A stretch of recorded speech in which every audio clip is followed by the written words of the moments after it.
Thanks, Andrea. So Tom Brennan, Chief Technical Officer, and I really enjoy working on new products. Um, First of all, there's already a question in the Q&A. If you can, please use the chat because I look at it more frequently. So if you can, ask your questions in the chat.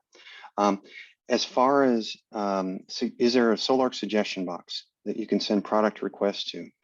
I think the best way to send product requests is to send it to support or maybe sales at sol-ark.com. We look at those and we try and improve as quickly as we can. So during this time, I'm going to show you what we've been working on for 3 or 4 years. This is the third generation. We didn't release the first couple because they weren't ready.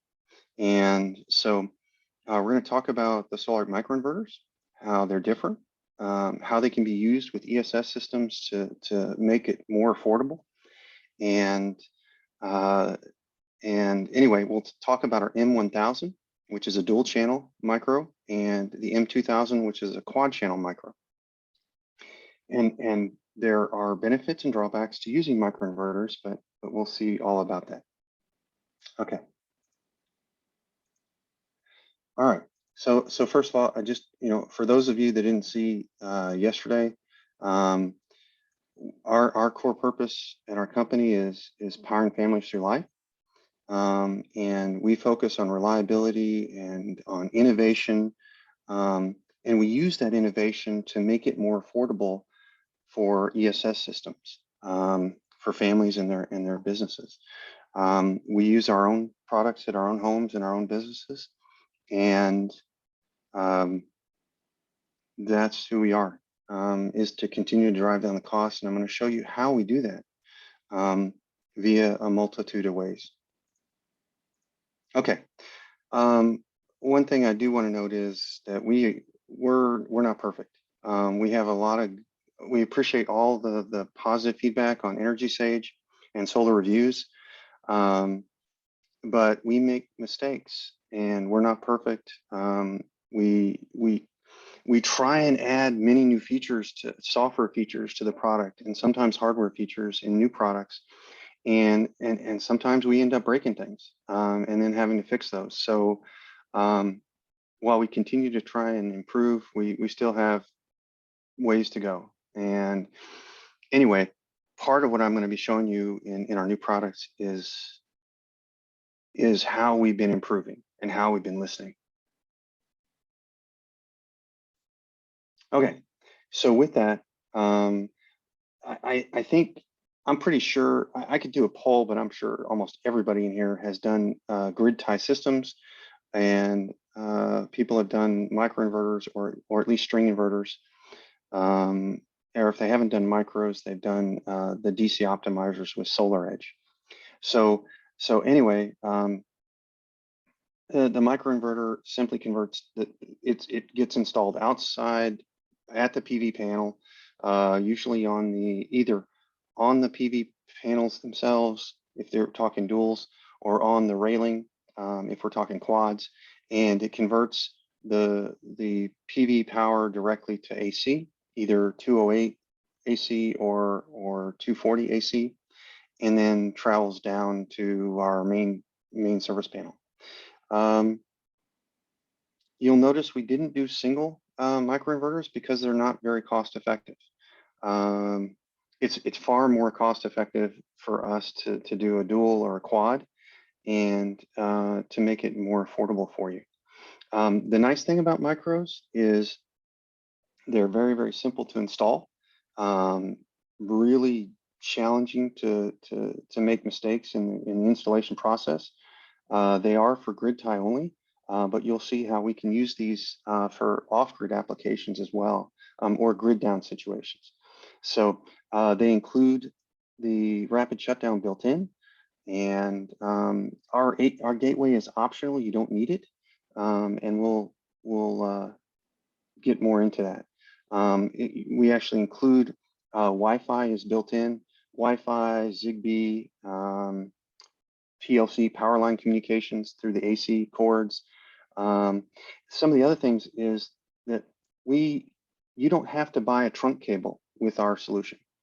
First of all, you don't have to buy the gateway because the Wi-Fi is built in. And if there's no Wi-Fi available or you don't want to install Wi-Fi, then we can sell you the optional gateway.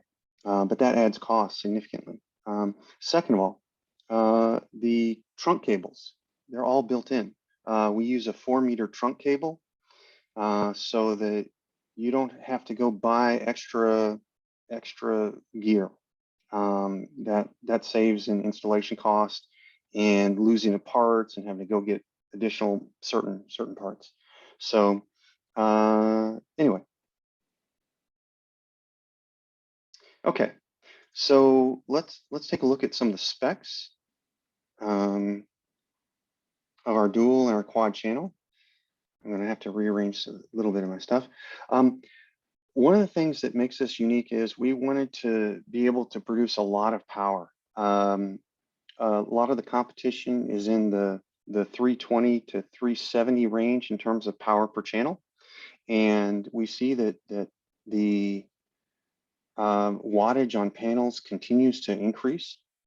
I think the average wattage per panel in residential maybe or somewhere around 400 watts these days, and for light commercial it's much higher. So we're seeing 600 and even higher in terms of wattage. I think I've seen even 700 watt panels in commercial. Not that you necessarily use micros for that, but anyway, high wattage per channel. So you're not wasting a lot of energy when you're installing, high performance panels on these. Wi-Fi built in and the interconnect is included. So if we look at some of the specs, maximum DC voltage, 60 volts, and 16 amps. Let's see, a couple other things. Dual and quad channel, 25-year warranty. We can be mounted on the panel for the duals, and for the quads, you need to mount towards the rail.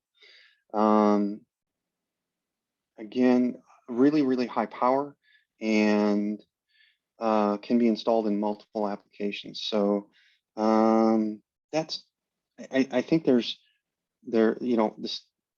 people are pretty familiar with specs on micros. I'll just pause here and ask if there's any questions on the specifications for our micros.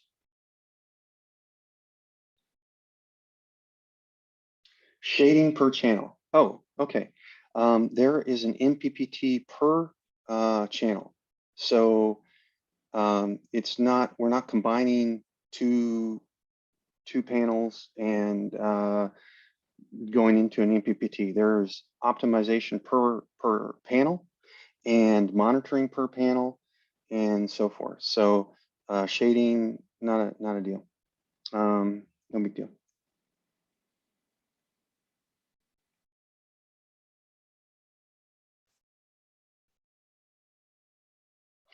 Okay, is the standard 25-year warranty for both inside and outside the US? Oh, that is a good question.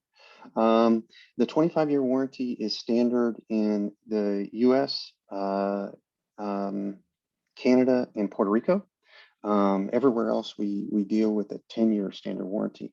And the reason for that is cost reasons. Although the micros are built and tested to last well beyond 25 years, and they're completely sealed, we compete on price outside of those areas. So the warranty is 10 years.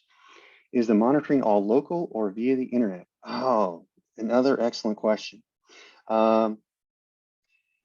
If you use wireless, then the monitoring is all via the internet.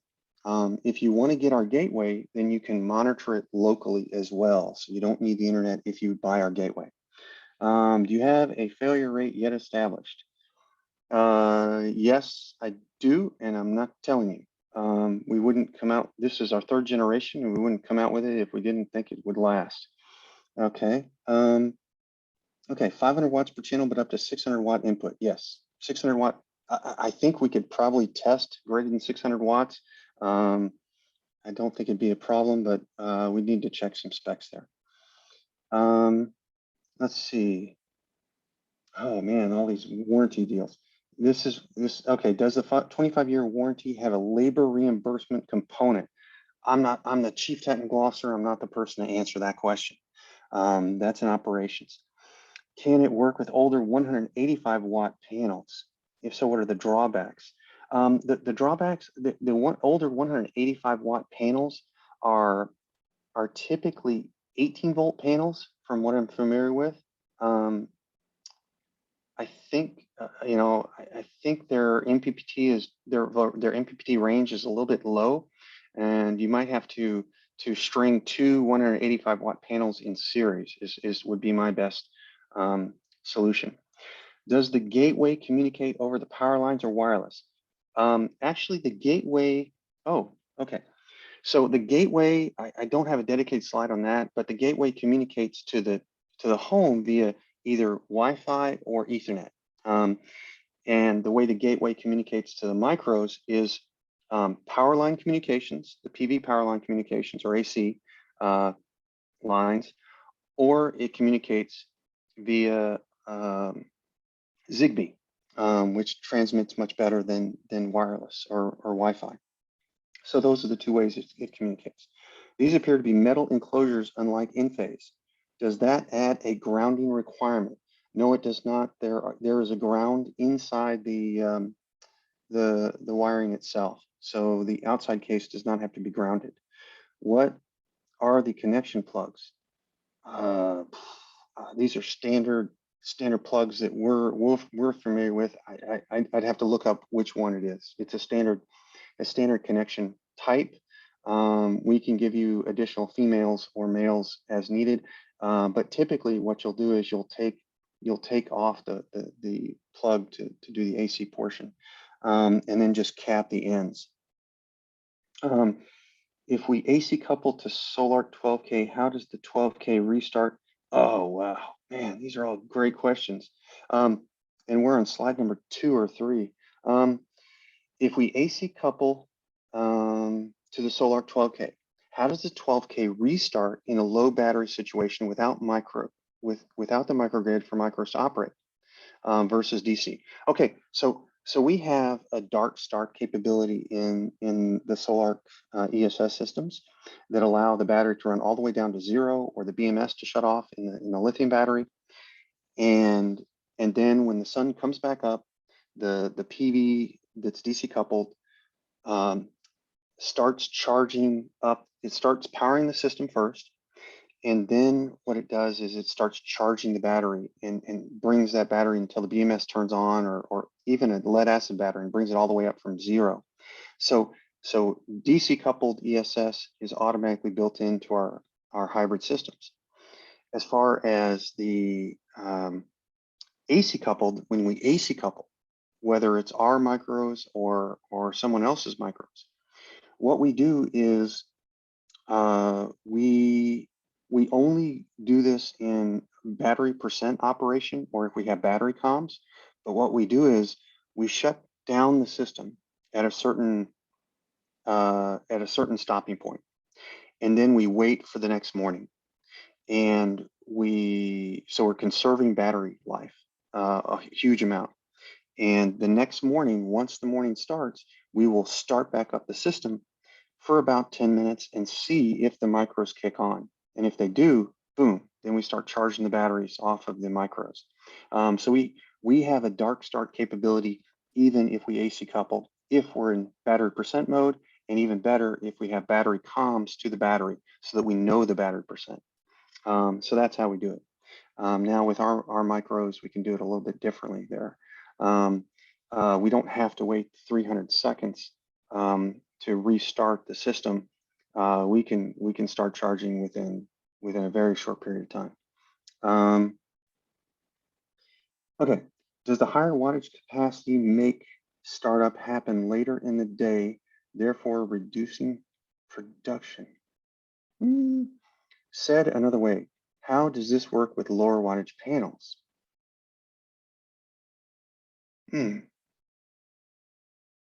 That's let me get back to let me get back to on that one. Low wattage startup. I'm trying to understand lower wattage panels being 250 watt or below 200 watt. That's where I'm not quite sure of.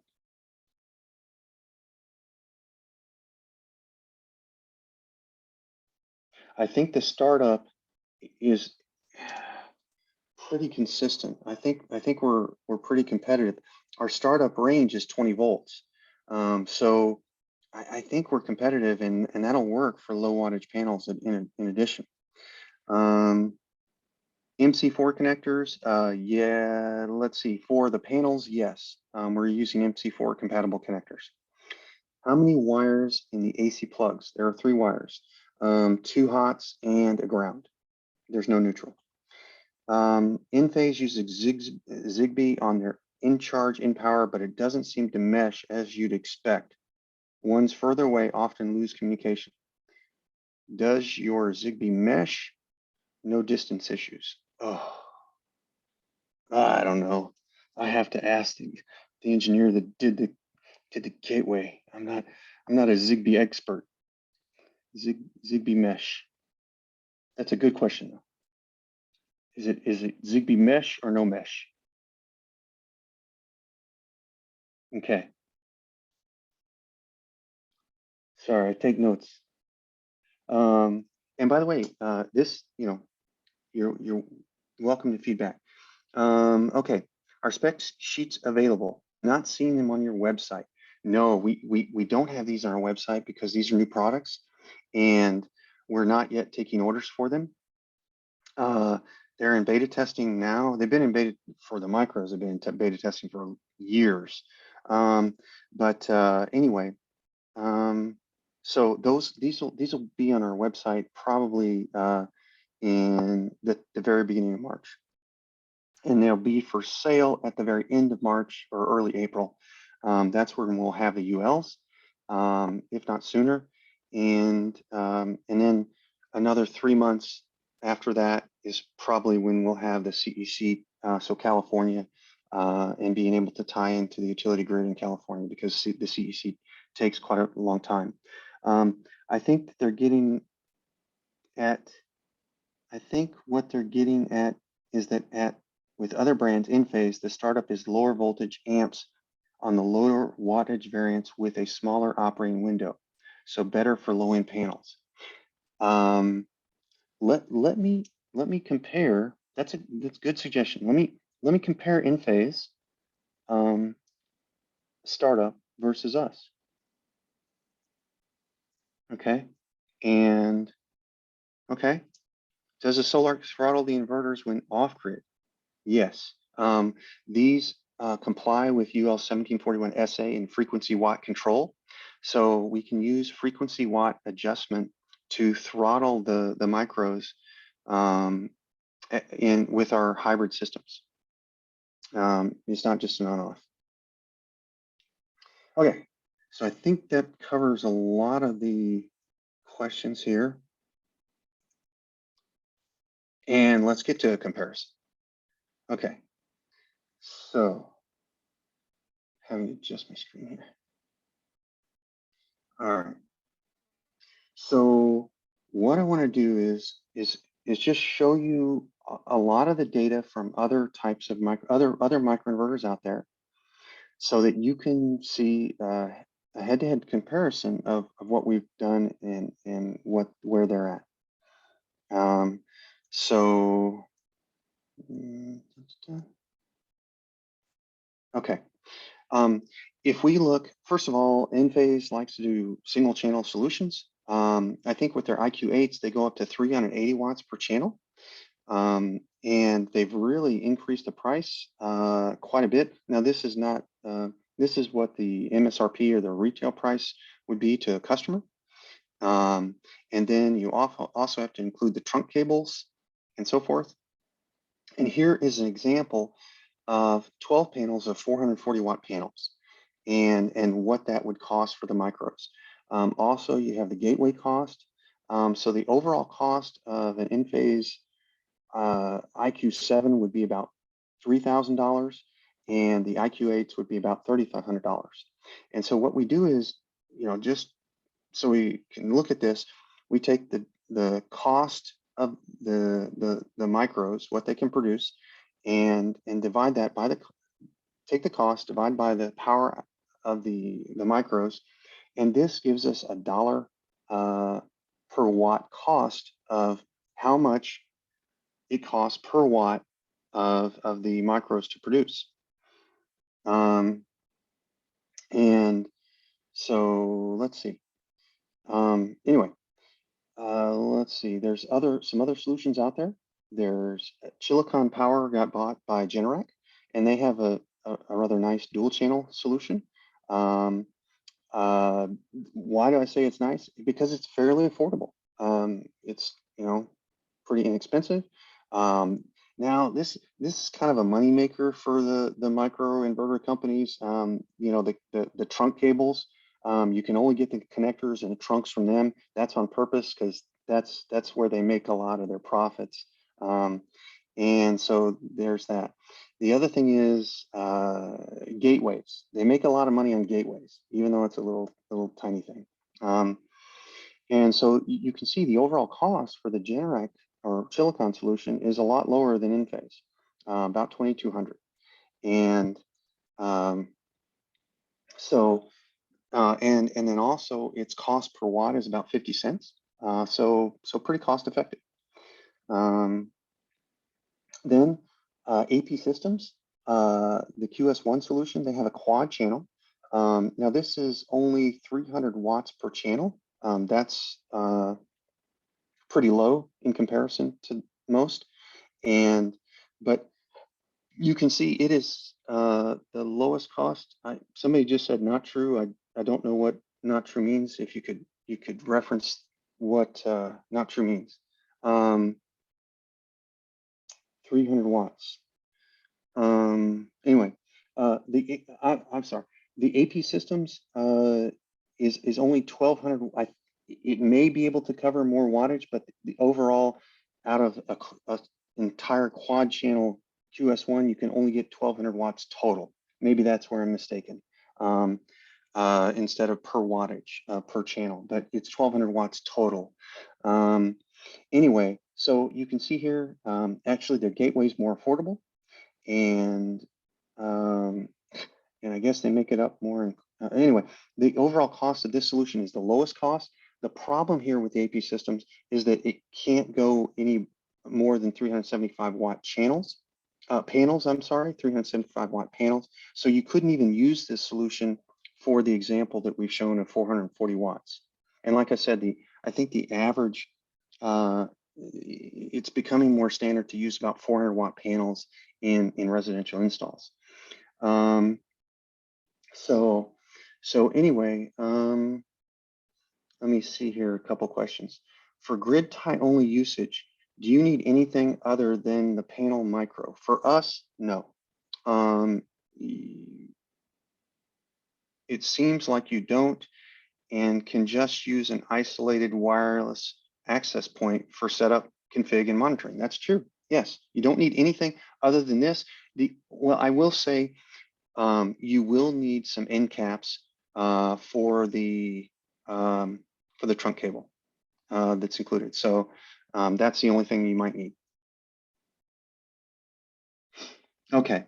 From AP Systems website, they support individual modules up to 440 watts, but highest peak power output of 300 watts per channel. Okay, I will check on that.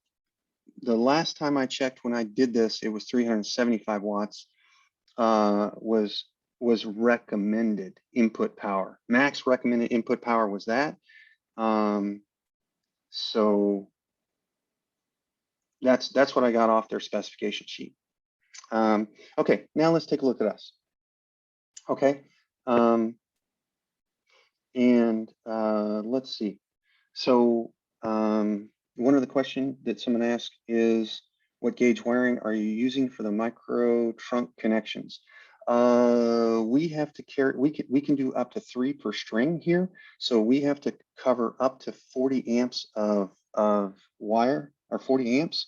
I need to check on what gauge the trunk cable connections are, but it's designed to handle 40 amps, or basically 3 of the M-2000s in a string. So you can do 6,000 watts in a string, and then go to an AC breaker and do some kind of combiner solution externally. Okay, so dual and quad channel again. The cabling is built into the system. So, and the gateway, you don't need a gateway unless you want to use it for power line communications or Zigbee. So the total cost is, you know, in line with Chilicon for a dual channel solution. And our cost per watt is lower, so you'll get more power out of those 440 watt panels on our dual channel micro than you would, for example, a Chilicon power solution. And then in terms of our quad channel, we're more affordable, and actually the lowest cost solution here that would work or that is recommended, and the cost per watt is far lower than anyone out there. That's why we like quad channel micros, and dual channel is about as low as we want to go, because it's simply cost effective. And that way we can include the trunk cable and include a lot of things, and include the wireless. All that stuff is built in, and be really easy to install and affordable. So anyway, that's a comparison. Another thing I mean, I show the Energy Sage reviews for the different companies just for your reference. Okay, I do have Mac system can go. Okay, I'm looking at some of the questions. The max the system can go, I don't know that question. You can use as many, you can do 3 in a row here on the 2000s. And I think it's 4 or 5 on the, or maybe it's even 6. I need to check on this one. Anyway, I don't think I have much more questions here.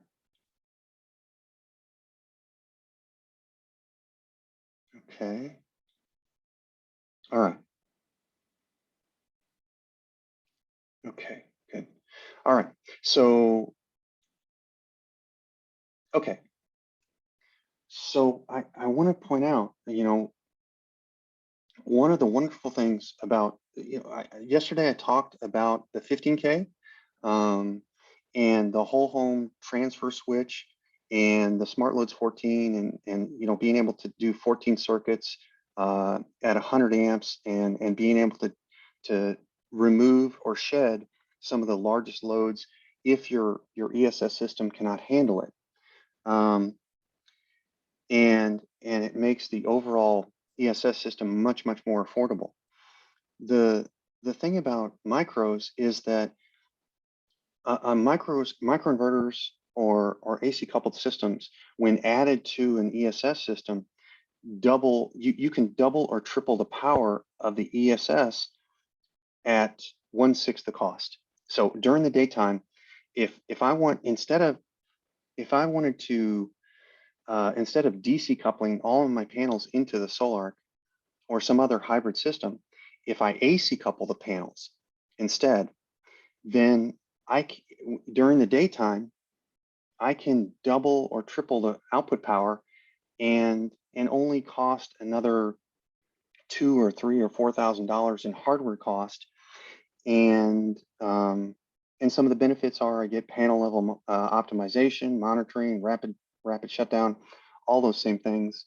But I get twice the power. So I'm able to run, you know, a whole home backup, you know, air conditioners and hot water heaters and car chargers and even electric heat, which is really hard. So all of these things are possible when you have enough AC power. The challenge with an ESS system is when you add the battery cost and the hybrid inverter cost, an ESS system by itself is pretty costly per watt, and we'll get into that. So I just covered yesterday that a 15K is about 50% more nighttime power over the 12K and some of the other solutions. Actually 30% more over the 12K, but 50% more compared to most other solutions.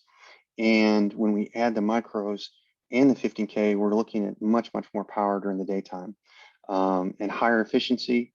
And our hybrids are always very versatile, both on grid and off grid, and time of use.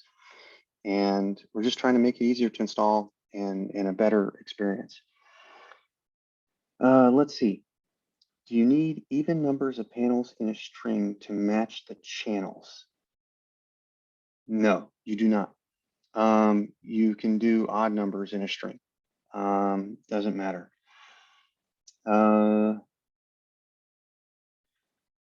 Is there an efficiency hit by going AC coupled for battery storage versus DC coupled? Yes, there is. And I'm going to show that here in the next slide, I think.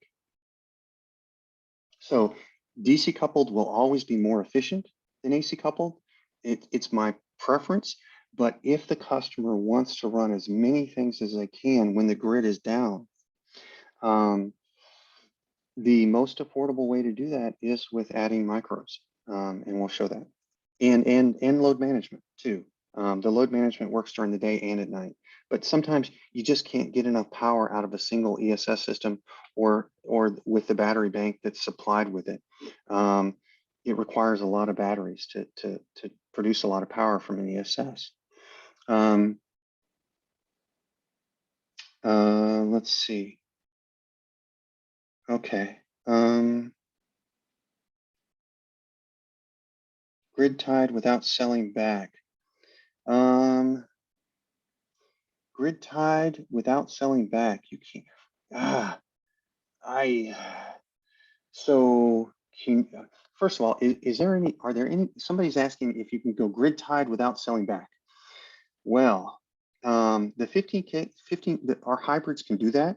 We use CTs to zero the meter. Can anybody out there do zeroing in the micro world, whether it's in-phase or whether it's Chilicon or AP Systems? Is there anybody out there that can zero the meter without selling back with their grid tied micros? I'm kind of curious. I'm here to learn. We cannot today, but that doesn't say we can't change that. Okay. In-phase can zero export, but it needs the envoy. Okay, fair enough. All right. Okay, let me take that as a note. We might also need that. We might also need a gateway to do that capability. So zero export. Okay. Okay, so I think we can do zero export. But like I said, well, like in phase, they require the envoy. We would require our gateway.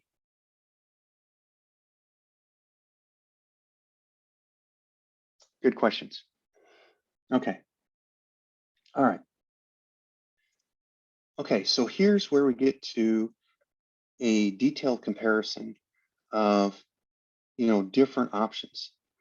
So, okay, here's what I have. I've got let me just check on time. Okay, good. I'm not that bad. So here's the 12K, and what the retail cost is. It produces 9,000 watts AC. So here's the dollar per watt. So this divided by this, and then here's a battery. Typically, batteries have about half a C discharge. So if I have a 20 kilowatt hour battery, I can get 10 kilowatts of power out of it at continuously. So here's the cost at about 60 cents a watt. So overall, that's the wattage. Here we go. And then you combine these two together. This is this, and it's the limiting factor of both the hybrid inverter and the battery. So we're looking at about $2.10 a watt for ESS. Here's the 15K, a little bit more, but higher wattage. And it's going to require a bigger battery because its output power is higher. Off the battery can do 12,000 watts. So here we're looking at about $1.90 per watt for the 15K ESS. But if you look at micros, look at the advantage. You know, this is assuming you've got some high wattage panels on it. If you've got lower wattage panels, it's going to not be quite as low as this. But effectively, micros during the times of like 10 a.m. to maybe 2 p.m. for about 4 hours, maybe 5 hours a day, or maybe you point them in the western facing sun for the afternoon type hours and get a lot of power during the afternoon when you most need it. These can produce power at about 6 times less than an ESS. So that's a lot of power output without the batteries, without the ESS cost, and very small form factor. And then we got load management can be even cheaper, about 10 times what an ESS is. Okay, so here we go. Do you recommend AC coupled systems with the Sol-Ark 15K and your microinverters off grid? Yes, I have no problem with it. What is the max power? Because if you're going to do a whole bunch of stuff off grid, you know, you can take advantage of the micros and get more power during the daytime. I would really recommend you point the micros where they need to be, where you're going to use the most power, whether it's if it's noontime, point them south. If it's going to be in the evening hours, point them west or southwest. You know, for the best power during the afternoon. What is the max power one can AC couple to the 15K? It's 19,000 watts. It's a huge amount. And in that scenario, what is the max AC output power? Oh, she's 19,000 watts plus 12,000 watts. So a lot, over 30. We're going to get to it down here. Okay. On an 8K, 12K, 15K, can you connect micros to your main panel on a simple branch circuit, or do they need to be connected to the gen input? Okay, we recommend that you AC couple on our gen input because we have more control over it. This is a complicated answer. The thing is, we can load AC couple on all the systems, but there is a drawback. The power is going to go out and then come back on. We cannot maintain UPS capability, and you know our 4 millisecond transfer time or 5, whatever, and be able to do that with the micros producing a ton of power if we if we couple on the load side. If we AC couple on the gen input breaker, we on the ESS hybrid, what we'll do is we'll disconnect the AC coupled panels, including our own, or we'll just tell them not to stop producing, and then we'll disconnect from the grid when there's a power outage and then reconnect.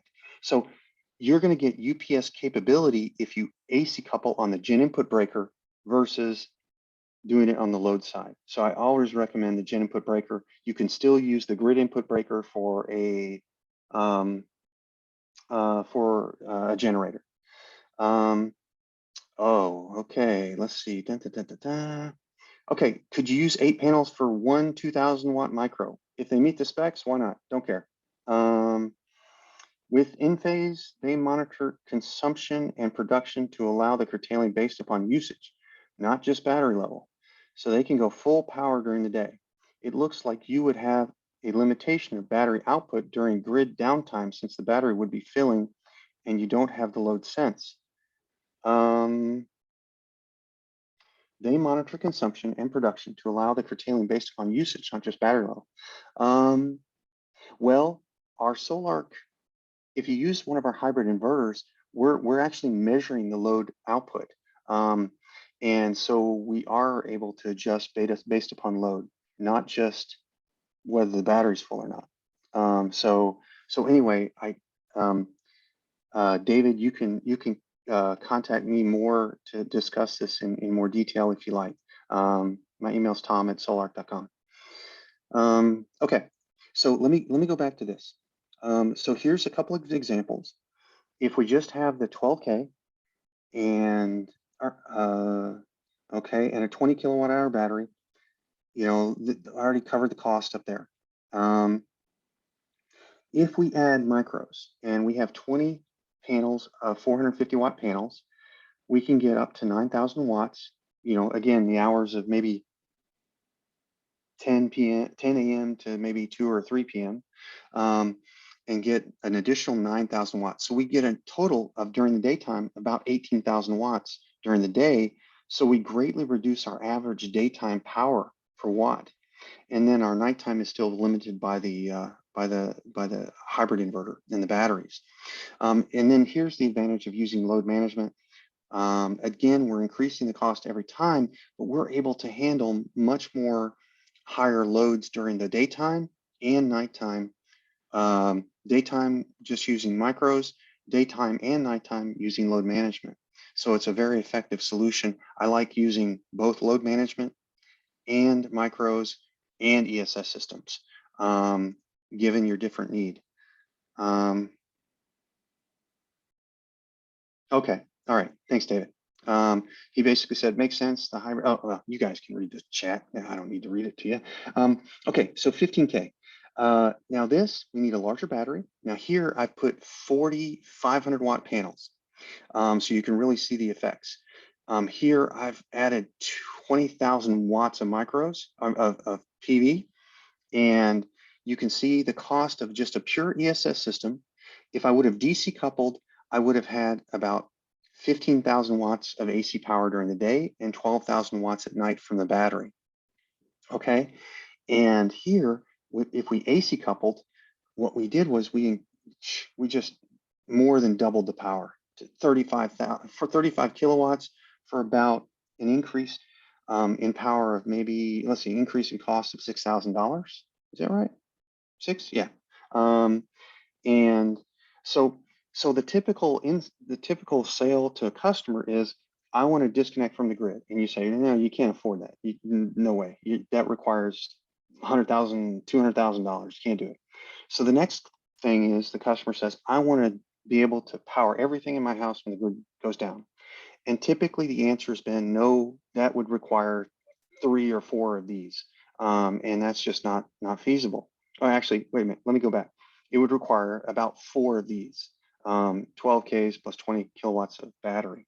And we're getting closer with a 15K, but you'd only need 3 of these. But that's too much for a normal customer to be able to pay that.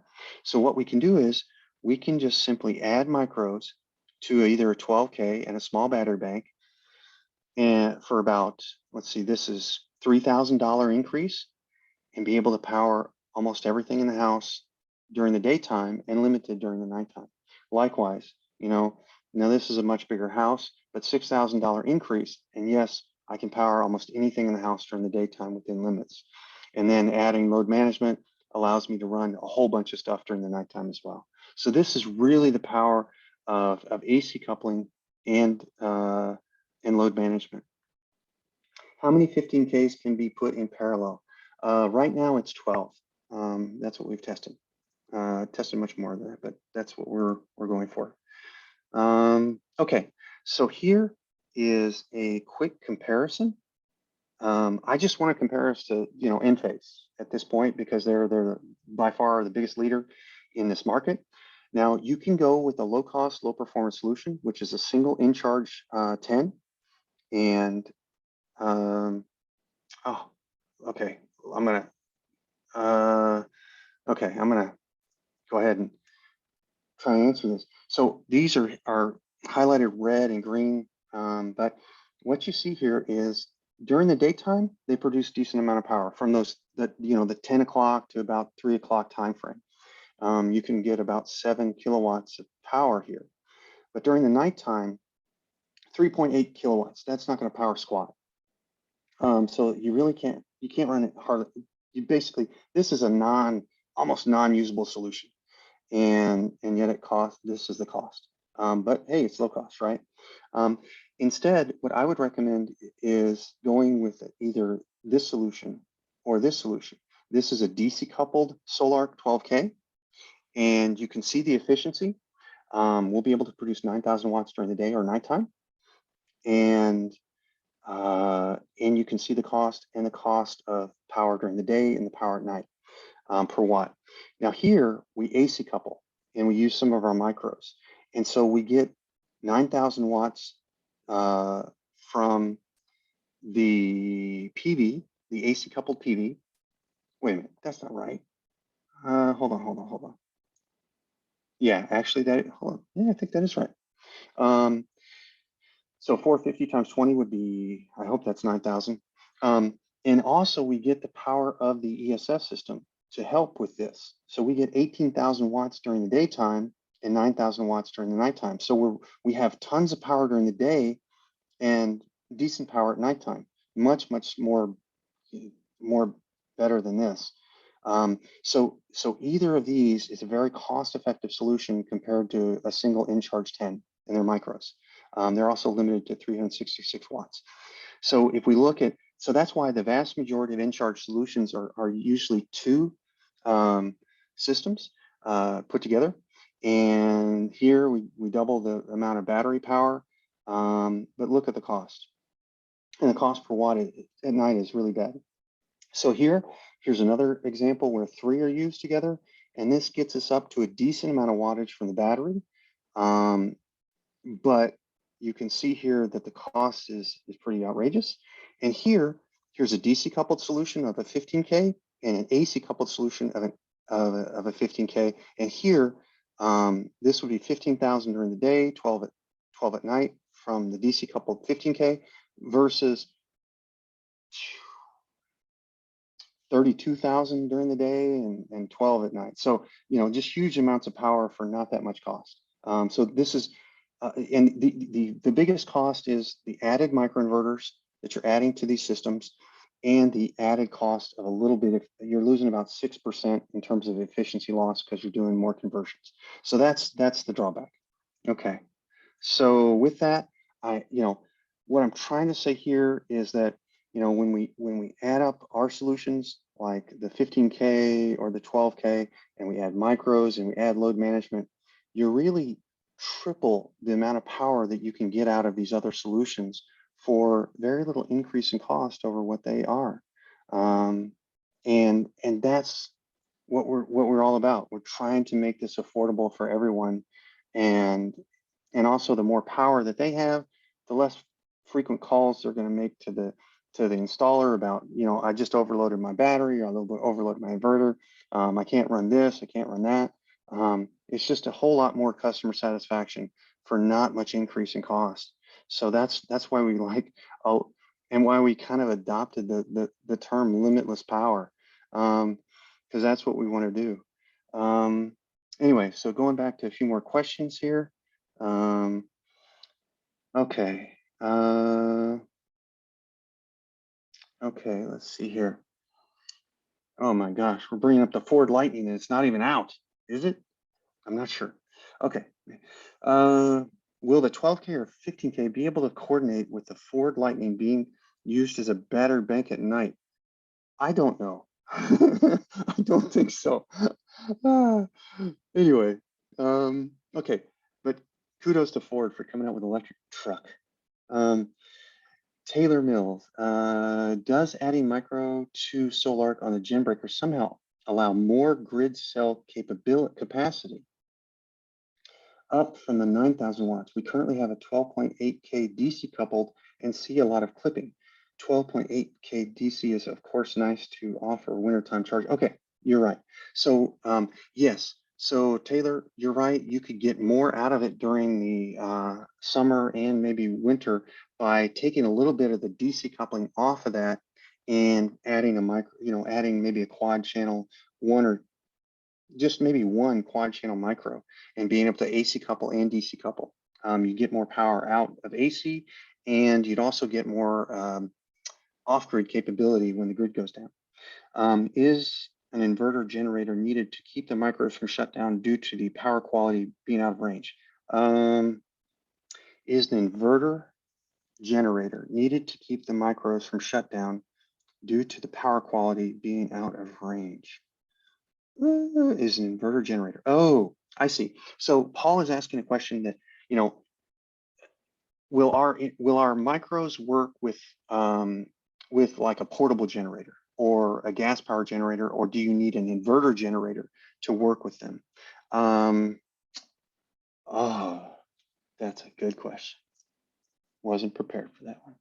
Definitely an inverter generator is a clean sine wave, and it will our micros will work with it. I need to check and see if they'll work with, you know, a typical standby generator is about maybe 5% THD. The inverter generators are maybe 2 to 3% THD and really, really clean, just like our inverter is. And the portable generators are nasty. They're about 25% THD. They don't even look like a sine wave. And so almost no micros or string inverters work with generators at all. So let me check on the generator question. I know our ESS system does. I don't see why our micros would not also not work with them. Okay. And by the way, there's a session after this if you got more questions. Okay, unless you're using the new IQ8 stuff for Enphase, you need to keep within a 1.5 PV to storage ratio. So you're actually showing them at more of an advantage than they would be allowed to be commissioned. Oh, thanks for that point. That's awesome. IQ8 doesn't seem to have any sizing limitations, but the entire system must be IQ8, which is not backwards compatible. Okay, so I need to check on the 1.5x sizing of PV versus ESS. Okay, all right. Okay, thank you for that. We like to be accurate, even if we're not the best in every respect. If communication between the Sol-Ark 12K inverter dongle and Sol-Ark monitoring is interrupted, does the data backfill when communication is reestablished, or is that data lost? The micros actually have, if you get the gateway, it can log the data locally, so you don't have to have the internet. Currently on our Sol-Ark ESS systems, you lose the data if you lose monitoring. 320, okay. I've tried programming grid cell from batteries in early AM to 7 to 9 AM to facilitate grid cell plus ESS charging. Yeah, so Taylor, what they did is they tried to sell some of the power from the battery early on in the morning so that then they could, during the 10 to 2, when the Sol-Ark hybrid is producing as much power as it can, it's both charging and selling ESS, both charging the batteries and selling AC power to the grid. And it worked, but not very effective. My suggestion to you, Taylor, is to limit a little bit of the grid cell power in the during some of that time in the time of use section, and you'll find it works a little bit more effective. But you're certainly welcome to try our micros as well. If micros are on gen input, will gen have to be used through the whole house transfer switch to operate in grid down? If micros are on the gen input, will the generator have to be used the whole house transfer switch to? Yes, that's correct. You will need to plug your whole house or any sort of generator through the grid input. You cannot use the gen input. It's going to be reserved for the AC coupling. I recommend just maybe a manual transfer switch, a cheap one, and doing it that way versus an automatic transfer switch. If micros go to the gen input, do I pull the gen from the gen? Yes, you have to. The Ford Lightning question is relevant and become more relevant as EVs are more and more being adopted. Yes, I own an EV, and yes, it's fun to drive like heck. I'd like to see an add-on component for the 12K that allow you to hook up an EV to charge it, and when needed, pull energy out of the battery for home backup. I'll see what we can do. That is coming up. Okay. Okay, guys, we're going to have to just move this to the open networking session. The Sol-Ark team will be in there in about 5 minutes. So thank you, everybody. And thank you, Tom. Great session again today. And we'll see everybody in a few minutes if you'd like to go over. And enjoy the rest of your vacation, Tom. Thank you. Take care, everybody. Bye-bye.